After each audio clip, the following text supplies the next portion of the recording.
So which wide receivers in PPR leagues for 2023 fantasy football should you not draft at cost, and who should you draft instead? This is the Fantasy Sports Boss. Before we go any further, make sure you hit that subscribe and that like button if you haven't done so already. So taking a look at some of the current ADPs for 2023 fantasy football in a PPR league, there's some names that stand out in terms of being overdrafted perhaps, or presenting a lot of risk, and subsequently some alternatives who I think are better investments that are even that are more cheaper in every one of these cases that I'm about to tell you. Starting right at the top, Kupp, the fourth player overall being drafted right now in PPR leagues.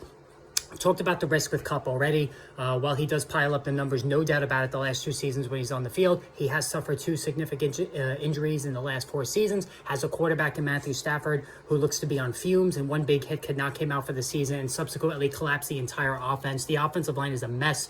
This is a team that's rebuilding, even though they haven't publicly admitted it, and there could come a point in the season where the tanking begins and they try to make that push to secure Caleb Williams, the quarterback from USC, with the #1 pick. I think the Rams are that bad, and I think it's going to be chaos the second half of the season, even before the possibility of Stafford or Kupp getting injured. So I would rather have Stefon Diggs, who's going number 8 overall, has a stable, durable quarterback in Josh Allen, and still is a firm wide receiver 1. Over a 17-game season, both guys being healthy, Kupp would have better numbers, but Diggs does not have the chaos that Kupp brings in terms of the variables. Second guy that's a little overpriced for me is Devontae Smith at number 20 overall. So no question about it, he had a good finish to the 2022 season, but a lot of that came with Dallas Goedert, the tight end, being injured. When Goddard's on the field, the target distribution is a little less for Devontae Smith, and of course you have A.J. Brown, who's the supreme wide receiver 1 there. I would much rather have DK Metcalf, who's going at number 27 overall. I think DK Metcalf, while he does have target competition himself, he is the better touchdown option than Devontae Smith, and he's certainly much cheaper.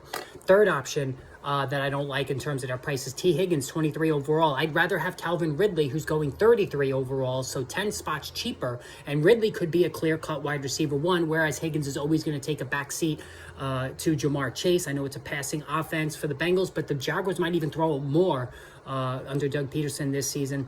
Ridley, yes, we haven't seen him in a while, but he could easily ascend to that wide receiver 1 ranking that he's been in the past with the Atlanta Falcons. I think T. Higgins is always going to be a supporting player, and his ceiling is 75 catches, 1,000 yards, and 5 to 7 touchdowns. Ridley certainly could get right to those numbers and even better them, 10 picks cheaper. All right, Deebo Samuel, 36 overall. I've been a Deebo hater for years, and that continues into the season. Christian McCaffrey will take, the few rushing touchdowns that Samuel was getting previously. This is a conservative offense, run-heavy offense. A lot of target competition with George Kittle and Brandon Ayuk, and not to mention Deebo is always a major injury risk. Jerry Judy's going to pick later at 37. I like Jerry Judy, especially with Sean Payton. Payton really likes to pepper his #1 receivers, and Judy finally showing signs of life of being that guy the second half of last season. All right, Christian Watson, very polarizing player, going 40 overall. There's a lot of people that love him, a lot of people that don't love him, and I don't love him at that price. I'd rather have Terry McLaurin at 44 or DeAndre Hopkins, who's at 42. Hopkins, wherever he signs, whether it's Buffalo, Kansas City, Kansas City, New England, DeAndre Hopkins is going to be the #1 guy, and he is a much better PPR option than Christian Watson, who we don't know if he has chemistry with Jordan Love yet. Romeo Doubs has been spoken up this entire offseason, so I think those two guys are better options than Christian Watson, who could run a little bit too hot and cold for my taste.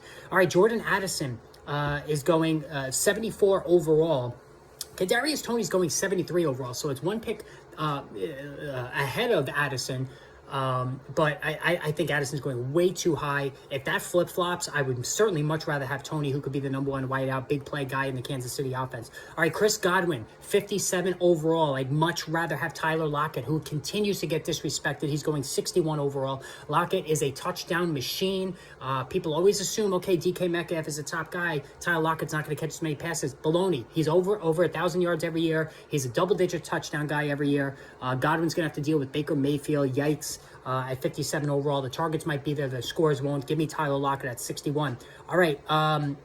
Courtland Sutton at number 92. I think Courtland Sutton is completely washed. Michael Thomas at 93 is the better option in my opinion. Thomas showed when he was on the field last season he could still be a high-end guy. Sutton, when he was on the field last season, did not. Sutton's one of those Allen Robinson, Kenny Galladay types who does his best work on contested catches.